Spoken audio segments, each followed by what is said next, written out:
There is a rose problem that happens in American gardens with such regularity that most gardeners have come to accept it as normal. The rose that was planted with such hope in spring, the one that bloomed beautifully for a few weeks and then began to look increasingly tired, increasingly spotted, increasingly stripped of the foliage that was supposed to make it beautiful through the season, is not a difficult plant that requires expert knowledge to grow. It is a plant that is being undermined by a single, specific, correctable mistake that the garden center has very little incentive to explain because the gardener who comes back every spring with a dead or failing rose is a customer who buys a replacement. That mistake is not overwatering or underwatering. It is not the wrong fertilizer or the wrong soil or the wrong location. Those things matter, and they will be addressed in this video. But the single mistake that is responsible for more rose failure in American residential gardens than any other cause is a pruning and hygiene practice. Or more accurately, the absence of one that allows the fungal pathogen responsible for black spot to establish itself in the garden and then reinfect the rose every season, regardless of how carefully the plant is otherwise tended. Once that cycle is understood and interrupted, roses become what they were always supposed to be, not the high-maintenance, spray-dependent, replacement-requiring plants that most American gardeners have experienced, but genuinely beautiful, season-long performers that reward the gardener who understands what they actually need. Stay through the end of this video, because the final section covers the specific rose varieties that the garden industry has been slow to promote precisely because they are so disease-resistant and so self-sufficient that they reduce the repeat purchases that the industry depends on. Those varieties exist. They perform the way roses are supposed to perform, and the gardener who knows their names will never again spend a spring replacing a rose that should have survived. The mistake, leaving infected leaves in the garden black spot. Diplocarpon is the fungal pathogen that causes the yellow-rimmed black spots on rose foliage that most American rose gardeners know intimately and that most of them have accepted as an unavoidable feature of rose growing. It is not unavoidable. It is a disease with a specific life cycle that has a specific vulnerability, and that vulnerability is the leaf litter on the ground beneath the rose. Here is the biology that makes this mistake so consequential. Diplocarpon rosea overwinters in infected leaf material, specifically in the fallen leaves and canes that collect beneath the rose through fall and winter. The fungal spores that survive in that debris are released in spring, carried upward by rain splash, and deposited on the lower leaves of the emerging rose. From those first infected leaves,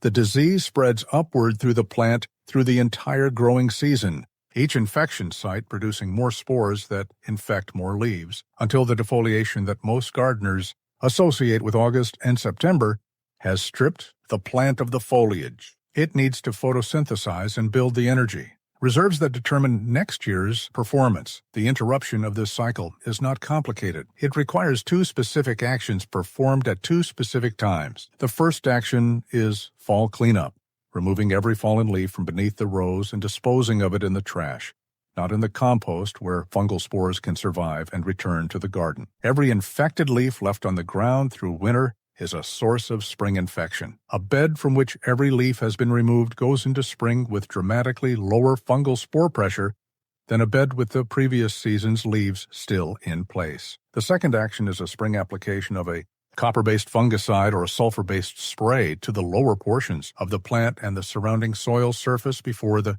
first new leaves emerge, a preventive treatment that addresses the spore load remaining in the soil after the most thorough cleanup. These two actions, performed consistently every fall and every spring, do not eliminate black spot from the garden entirely. Nothing short of growing only resistant varieties in perfect conditions achieves that. But they reduce the inoculum pressure that the rose faces at the beginning of every season to a level that even moderately susceptible varieties can manage without the weekly spray schedule that conventional rose growing has always required.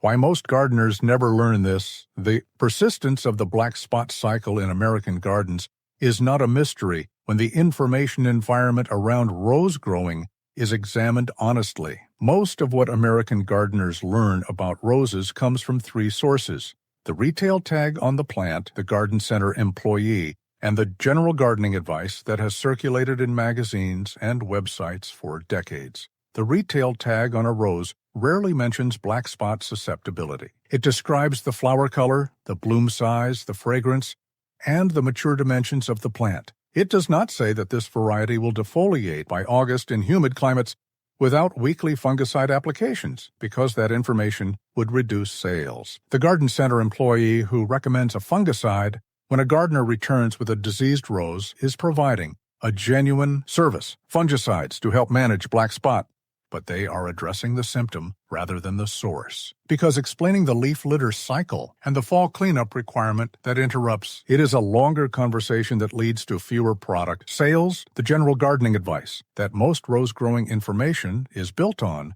was developed in an era when weekly fungicide application was simply accepted as the cost of growing roses, and much of it has not been updated to reflect the research on disease cycle interruption that has emerged from university horticultural programs over the past 3 decades. The gardener who follows conventional rose advice is following a protocol designed around the assumption that the disease will be present every season, managing it with chemicals rather than interrupting the cycle that perpetuates it. The correct fall and spring protocol, the complete fall and spring protocol that interrupts the black spot cycle and reduces rose disease pressure to manageable levels, consists of 6 specific actions, each of which addresses a different component of the disease cycle. In fall, after the first hard frost has killed the remaining foliage, remove every leaf from the ground beneath the rose, every one, including the leaves that have blown under nearby plants or against structures. Remove any canes that show signs of disease, the canker lesions, the discoloration, the areas where the bark has begun to separate. Do not compost this material. Bag it and discard it. Apply a dormant spray of lime sulfur or copper fungicide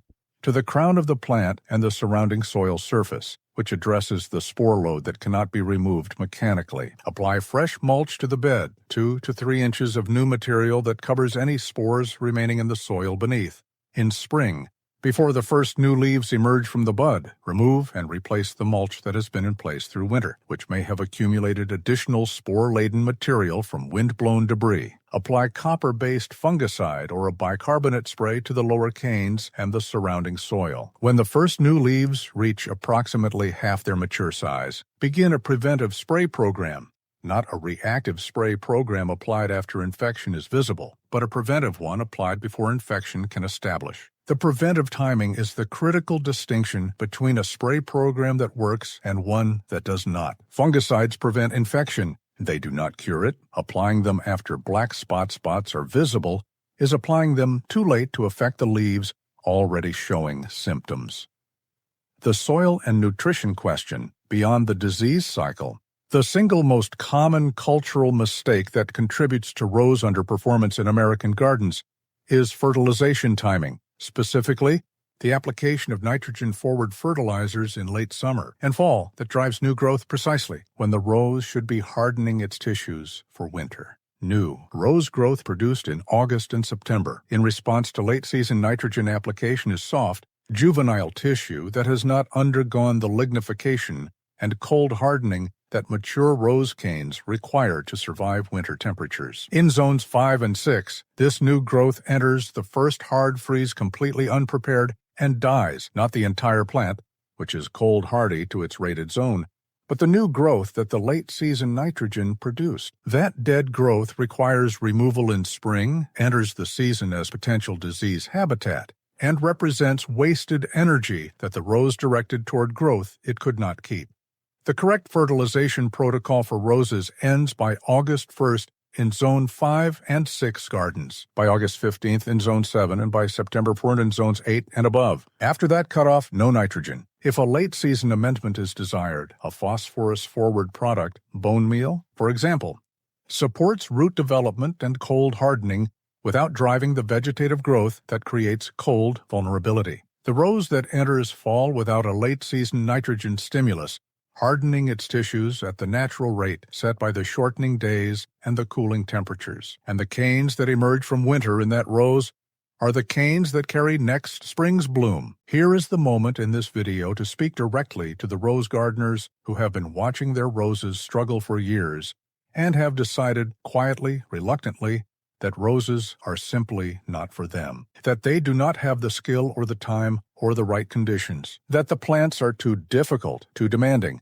too prone to the diseases and the decline that have characterized every attempt. That decision is not wrong given the information available to most American gardeners. It is wrong given the information in this video. Drop a U.S. state or hardiness zone in the comments right now. Because rose gardeners in the same region reading those comments are dealing with the same disease pressure, the same climate, and the same variety questions. Then what works in one zone 6 rose garden almost always works in another. The watering mistake that feeds the disease overhead. Watering using a sprinkler or a hose with an overhead spray pattern to water roses is the cultural practice that most directly accelerates black spot development by creating exactly the conditions the pathogen requires to infect new leaf tissue. Diplocarpon rosae requires free water on the leaf surface for a minimum of 7 hours to complete the infection process. A sprinkler that runs for 30 minutes in the morning wets every leaf surface on the plant and then leaves that moisture in place through the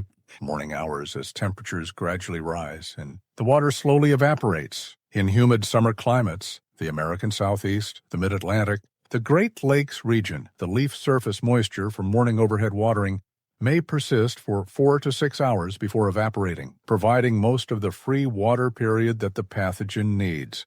Drip irrigation or soaker hose systems that deliver water directly to the root zone without wetting foliage eliminate this moisture pathway entirely. The rose watered through drip irrigation in a humid climate receives the root zone moisture it needs without the leaf surface wetness that triggers infection. In research comparing overhead irrigated and drip irrigated rose beds of equivalent varieties in equivalent disease environments, drip irrigated plants consistently show significantly lower black spot severity through the season, not because drip irrigation reduces fungal spore pressure in the environment, but because it eliminates the free water on leaf surfaces that those spores require to infect the plant. For gardeners who cannot install drip irrigation, the timing of overhead watering can partially substitute for the system change. Watering in the morning rather than in the evening gives the maximum time for leaf surfaces to dry before nightfall, the period when cooling temperatures and high humidity create the conditions most favorable for fungal infection.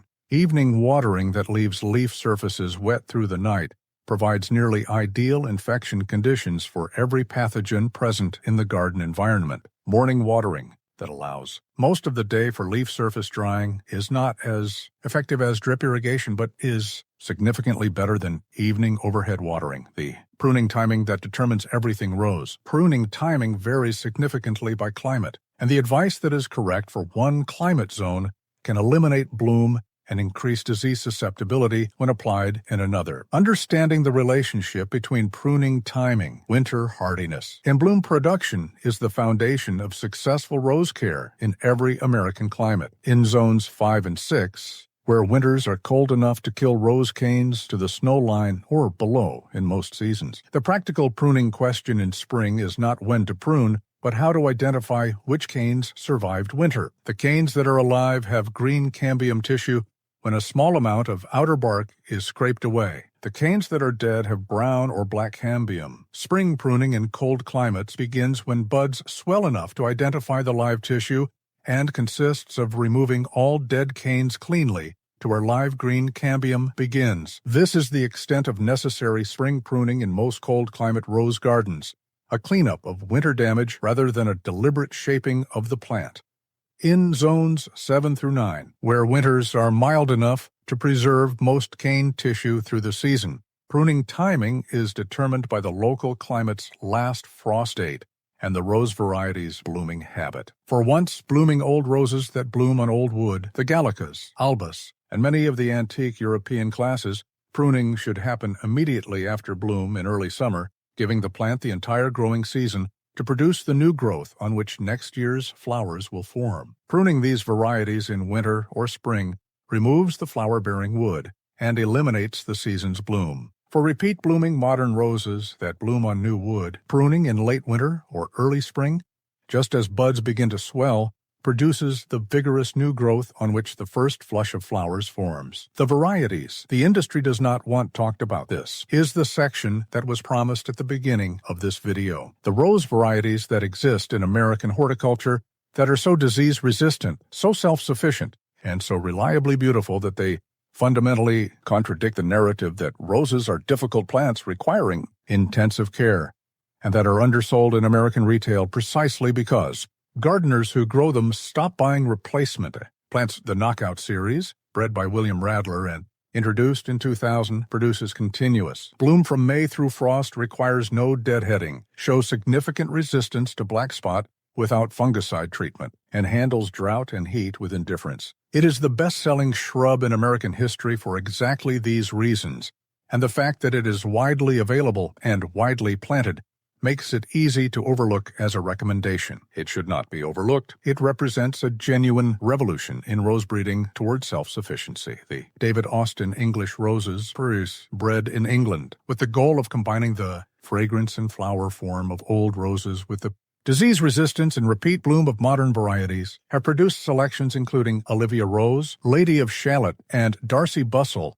that perform in American gardens with dramatically lower disease pressure than the hybrid teas that dominated American rose growing through the 20th century.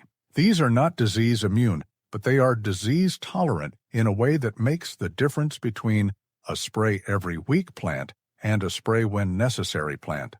The Meadeyland shrub roses, Bonica, Carefree Beauty, Carefree Wonder, are among the most thoroughly disease-resistant roses available in American retail, producing reliable bloom through the season with essentially no fungicide requirement in most American climates. They are not the most glamorous roses in the catalog. They are the most reliable roses in the catalog. And for the gardener whose roses have been dying because of the black spot cycle that this video has described, reliability is the most valuable quality a rose can have. The rose that has been failing in the garden is not failing because roses are difficult. It is failing because one piece of information, the fall cleanup that interrupts the disease cycle, has been consistently withheld from the people who most need it. Apply that information this fall, change the watering method, end the fertilization at the right time, and choose the varieties that were bred to succeed without the intensive management that the industry has always required. The roses that the garden center has been replacing every spring can become the roses that come back every spring, better, larger, and more beautiful than the year before, without any of the effort that most American gardeners have been told is simply the price of growing them.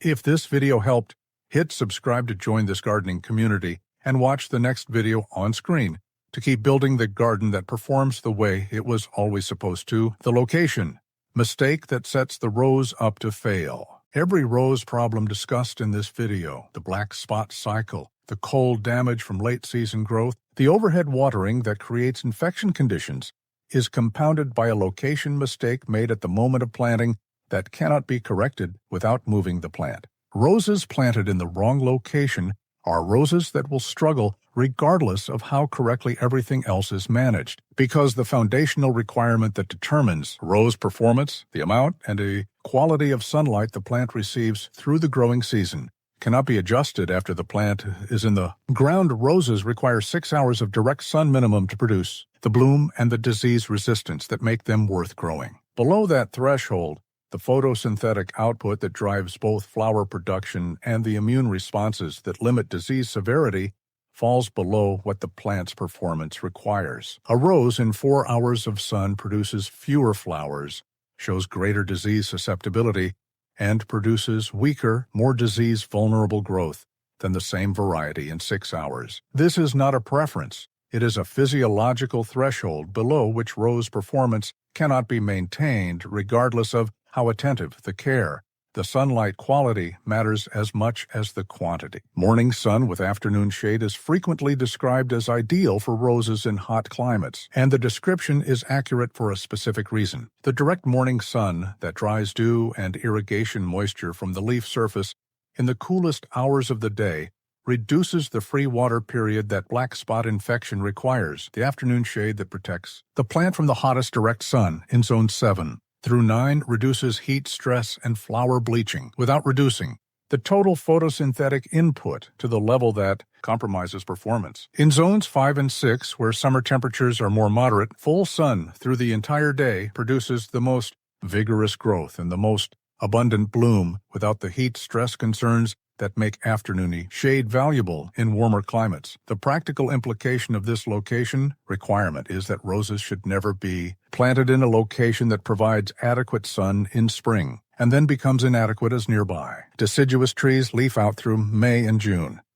The garden that has 6 hours of sun in April may have 3 hours of sun in July when the trees above and around the planting are in full leaf. Assessing rose planting locations in July when summer light conditions are at their most characteristic, rather than in April when the spring light is deceptively generous, is the single most important location decision a rose gardener can make. The mulching system that changes the disease equation mulch, applied correctly around roses, does more to reduce black spot severity than any other single cultural practice except variety selection, because the mulch layer that covers the soil beneath the rose covers the leaf litter and spore-laden soil that is the primary source of spring infection. A rose bed with a consistent 2 to 3 inch mulch layer maintained through the growing season has the soil surface that carries overwintered spores physically separated from the leaf. Surfaces of the growing plant by the mulch itself, which intercepts rain splash, the mechanism that carries spores from soil to leaf before it can reach the plant. The mulch replacement schedule that maintains this protective function requires removing the previous season's mulch in spring, which removes any infected leaf material that has accumulated in it through winter and fall, and applying fresh mulch before the rose begins active growth. This spring mulch replacement, combined with the fall cleanup that removes infected leaves from beneath the plant, creates a soil surface around the rose that is as free of overwintered fungal inoculum as any management practice can achieve without chemical intervention. Organic mulch materials, shredded hardwood bark, composted wood chips, pine needles provide the best combination of moisture retention, temperature moderation, and physical rain splash interception. Pine needles are particularly effective in the rose bed because their acidic decomposition products are compatible with the slightly acidic soil pH that roses prefer and that many American soils need amendment to achieve. A pine needle mulch that is refreshed annually provides both the disease management benefit of a clean soil surface and the soil chemistry benefit of gradual acidification. In the root zone, 2 contributions from one material, applied once per season,